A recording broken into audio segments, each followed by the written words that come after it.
नमस्कार, मैं हूं कुलदीप तिवारी और आप देख रहे हैं आचरण न्यूज़। नज़र डालते हैं इस वक्त की तमाम बड़ी खबरों पर। बाबा रामदेव को सुप्रीम कोर्ट ने दी बड़ी राहत। हरियाणा में विधानसभा चुनाव से पहले राम रहीम को मिली फरलो। दिल्ली में स्वतंत्रता दिवस पर झंडा नहीं फहरा सकेगी आजसी। ब्रांज मेडल लेकर भारत लौटी भारतीय हॉकी टीम। एमपी सरकार के फैसले पर विवाद, कॉलेजों में पढ़ाई जाएगी आरएसएस की किताबें। अब खबरों पर विस्तार से करते हैं चर्चा। बाबा रामदेव और आचार्य बालकृष्ण को सुप्रीम कोर्ट से मिली राहत, बंद हुआ पतंजलि विज्ञापन वाला अवमानना केस। सुप्रीम कोर्ट ने योग गुरु रामदेव और आचार्य बालकृष्ण के खिलाफ पतंजलि प्रोडक्ट को लेकर चल रहे अवमानना के केस को बंद कर दिया है। पतंजलि प्रोडक्ट्स को लेकर चलाए गए भ्रामक विज्ञापनों और दवाओं को लेकर किए गए दावों को संबंध में दोनों की तरफ से अंडरटेकिंग दी गई, जिसे अदालत ने स्वीकार कर लिया। इस तरह बाबा रामदेव और आचार्य बालकृष्ण को देश की शीर्ष अदालत से बड़ी राहत मिल गई है। दरअसल इंडियन मेडिकल एसोसिएशन ने 2022 में सुप्रीम कोर्ट में एक याचिका दायर की थी। इसमें मॉडर्न मेडिसिन के खिलाफ रामदेव और पतंजलि आयुर्वेद की अपमानजनक टिप्पणियों का जिक्र किया गया था। याचिका में कहा गया है कि जीवन शैली संबंधी विकारों और अन्य बीमारियों के चमत्कारिक इलाज का वादा करने वाले पतंजलि के विज्ञापन ने ड्रग्स एंड मैजिक रेमेडीज आपत्तिजनक विज्ञापन अधिनियम 1954 और ड्रग्स एंड कॉस्मेटिक रूल्स 1954 के तहत कानून का उल्लंघन किया है।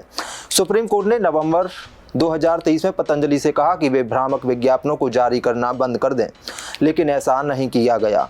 फैसले के अगले ही दिन बाबा रामदेव ने प्रेस कॉन्फ्रेंस कर डायबिटीज़ और अस्थमा ठीक करने का दावा किया। इसके बाद देश की शीर्ष अदालत ने बाबा रामदेव और पतंजलि आयुर्वेद के एमडी बालकृष्ण को अवमानना नोटिस जारी किया। हालांकि उन्होंने कहा था कि वह अब विज्ञापनों को जारी करना बंद कर देंगे। अदालत ने उन्हें पेशी के लिए भी बुलाया था। वहीं योग गुरु बालकृष्ण और कंपनी का प्रतिनिधित्व करने वाले वकील गौतम तालुकदार ने कहा, अदालत ने रामदेव, बालकृष्ण और पतंजलि आयुर्वेद लिमिटेड द्वारा दिए गए अंडरटेकिंग के आधार पर अवमानना कार्यवाही बंद कर दी है। 14 मई को शीर्ष अदालत ने अवमानना नोटिस पर अपना आदेश सुरक्षित रख लिया।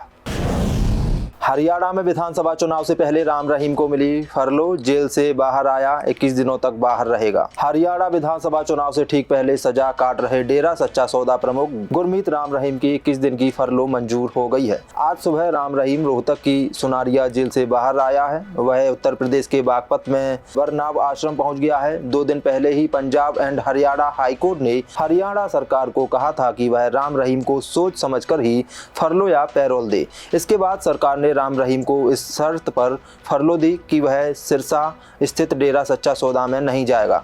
वह पूरे 21 दिन बागपत स्थित वरनाव आश्रम में रहेगा। वरनाव आश्रम पहुंचकर राम रहीम ने 23 सेकंड का वीडियो जारी किया, जिसमें कहा, प्यारी साध संगत जी, आपके दर्शनों के लिए फिर से हाजिर हुए हैं। आप अपने अपने घरों में रहना है, किसी ने यहाँ नहीं आना है। जैसे ही सेवादार जिम्मेदार आपको बताएंगे, उसी हिसाब से सेवा करनी है। सबको बहुत बहुत आशीर्वाद। राम रहीम फरलो मिलन के बाद यूपी के बागपत स्थित वरनाव आश्रम पहुंचा। 21 दिन वह यहीं रहेगा। इसके पहले 10 अगस्त को हाई कोर्ट ने शिरोमणि गुरुद्वारा प्रबंधक समिति SGPC की याचिका को खारिज कर दिया था, जिसमें राम रहीम को बार बार पैरोल या फरलो देने पर सवाल उठाए गए थे। हाई कोर्ट ने स्पष्ट किया है कि राज्य सरकार ऐसे मुद्दों पर निर्णय लेने में सक्षम है। राम रहीम 10वीं बार जेल से बाहर आया है। उसे पहली बार अक्टूबर 2020 को 1 दिन की पैरोल मिली थी।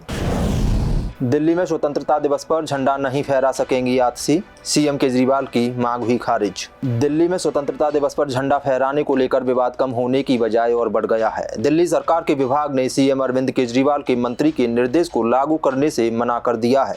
दिल्ली सरकार के सामान्य प्रशासन विभाग ने मंत्री गोपाल राय को इस वजह से चिट्ठी लिखी है। दिल्ली सरकार के सामान्य प्रशासन विभाग ने मंत्री गोपाल राय को लिखी चिट्ठी में कहा, मुख्यमंत्री अरविंद केजरीवाल जेल में है और स्वतंत्रता दिवस पर झंडा फहराने के लिए उपलब्ध नहीं है। इस मामले को ऊपरी स्तर पर संज्ञान में लाया गया है और फैसले की प्रतीक्षा की जा रही है। दिल्ली जेल नियम के तहत गोपाल राय ने जिस तरह का कम्युनिकेशन दिया वह उचित नहीं है। इससे पहले अरविंद केजरीवाल ने भी 15 अगस्त को झंडा फहराने के संबंध में उपराज्यपाल को पत्र लिखा था। पत्र में केजरीवाल ने बताया था कि दिल्ली में स्वतंत्रता दिवस के मौके पर मंत्री आतिशी झंडा फहराएंगे। आपको बता दें कि स्वतंत्रता दिवस के मौके पर हर साल दिल्ली सरकार छत्रसाल स्टेडियम में एक कार्यक्रम आयोजित करती है जिसमें मुख्यमंत्री झंडा फहराते हैं। लेकिन इस बार सीएम केजरीवाल जेल में है, इसलिए उन्होंने अपने कैबिनेट मंत्री आतिशी को झंडा फहराने के लिए कहा था। लेकिन मनीष सिसोदिया के जेल से बाहर आने के बाद ये अटकलें लगाई जा रही थी कि मनीष सिसोदिया अब 15 अगस्त को झंडा फहरा सकते हैं, जबकि अरविंद केजरीवाल पहले ही आतिशी का नाम दे चुके हैं। ऐसे में 15 अगस्त के दिन झंडा कौन फहराएगा, यह अब भी एक सवाल बना हुआ है। ब्रॉन्ज मेडल लेकर भारत लौटी भारतीय हॉकी टीम, एयरपोर्ट पर ढोल नगाड़ों के साथ किया गया जोरदार स्वागत। पेरिस ओलंपिक का 11 अगस्त को समापन हो चुका है, जिसमें भारत ने कुल 6 मेडल अपने नाम किए थे, जिसमें भारतीय पुरुष हॉकी टीम ने भी ब्रॉन्ज मेडल हासिल किया था। इसके बाद अब सभी खिलाड़ियों की देश में वापसी हो रही है। आज भारतीय हॉकी टीम भी दिल्ली पहुंची, जहां एयरपोर्ट पर उनका ढोल नगाड़ों के साथ स्वागत किया गया। आपको बता दें कि हॉकी टीम 10 अगस्त को ही भारत लौट आई थी। इसके बाद पूरी टीम अमृतसर के गोल्डन टेम्पल में मत्था टेकने पहुंची थी। बता दें कि पेरिस ओलंपिक में भारतीय हॉकी टीम ने स्पेन को हराकर ब्रॉन्ज मेडल जीता था। स्पेन के खिलाफ मुकाबले में भारतीय टीम ने 2-1 से जीत हासिल कर इतिहास रचा था। पेरिस ओलंपिक में भारतीय हॉकी टीम ने इतिहास रचते हुए 52 साल बाद लगातार ओलंपिक पदक जीते थे। इससे पहले 2021 में खेले गए टोक्यो ओलंपिक में भी हॉकी टीम ने ब्रॉन्ज मेडल पर कब्जा किया था। वहीं हॉकी टीम के दिग्गज गोलकीपर पीआर श्रीजेश ने पेरिस ओलंपिक में खेले गए ब्रॉन्ज मेडल मैच के जरिए अपने करियर का आखिरी मैच खेला। पेरिस में ब्रॉन्ज मेडल जीतने के बाद पीआर श्रीजेश ने संन्यास ले लिया। पीआर श्रीजेश ओलंपिक की क्लोजिंग सेरेमनी में शूटर मनु भाकर के साथ ध्वजवाहक के रूप में भी नजर आए थे। एमपी सरकार के फैसले पर विवाद, कॉलेजों में पढ़ाई जाएगी आरएसएस की किताबें, उच्च शिक्षा विभाग में जारी किया आदेश। बीजेपी के नेतृत्व वाली एमपी सरकार ने राष्ट्रीय स्वयंसेवक संघ के नेताओं द्वारा लिखी गई पुस्तकों को राज्य भर के कॉलेजों के पाठ्यक्रम में शामिल करने के संबंध में निर्देश जारी किया है। सरकार ने एमपी के कॉलेजों के लिए ऐसी पुस्तकों को शामिल करना अनिवार्य कर दिया है। सुरेश सोनी, दीनानाथ बत्रा, डी अतुल कोठारी, देवेंद्र राव देशमुख और संदीप वासलेकर द्वारा लिखी गई पुस्तकों को पाठ्यक्रम में शामिल किया जाएगा। सूची में कुल 88 पुस्तकें शामिल हैं। उच्च शिक्षा विभाग ने अधिकारियों को ये पुस्तकें खरीदने का आदेश दिया है। राज्य सरकार के इस फैसले ने नए राजनीतिक विवाद को जन्म दे दिया है। उच्च शिक्षा विभाग ने अपने लेटर में यह भी सिफारिश की है कि प्रत्येक कॉलेज में एक इंडियन नॉलेज ट्रेडिशनल सेल का गठन किया जाए। यह विभिन्न स्नातक पाठ्यक्रमों में इन किताबों को शामिल करने में मदद करेगा।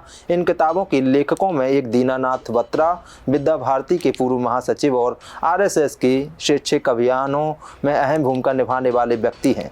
बत्रा इससे पहले क्रांतिकारी पंजाबी कवि अवतार पौष की कविता सबसे खतरनाक हिंदी की पाठ्य पुस्तक से हटाने की वकालत कर चुके हैं। डॉक्टर मोहन यादव सरकार के इस फैसले की विपक्षी कांग्रेस ने निंदा की है। कांग्रेस का आरोप है कि राज्य सरकार छात्रों को विभाजनकारी और नफरत फैलाने वाली विचारधारा को थोपने का प्रयास कर रही है। कांग्रेस नेता के मिश्रा ने चुने गए लेखकों पर सामान उठाते हुए कहा कि उनकी रचनाएं शैक्षणिक की योग्यता के बजाय एक खास विचारधारा पर आधारित है। देश दुनिया की सभी खबरें देखने के लिए जुड़े रहिए आचरण न्यूज से। आचरण न्यूज, हर कदम आपके साथ।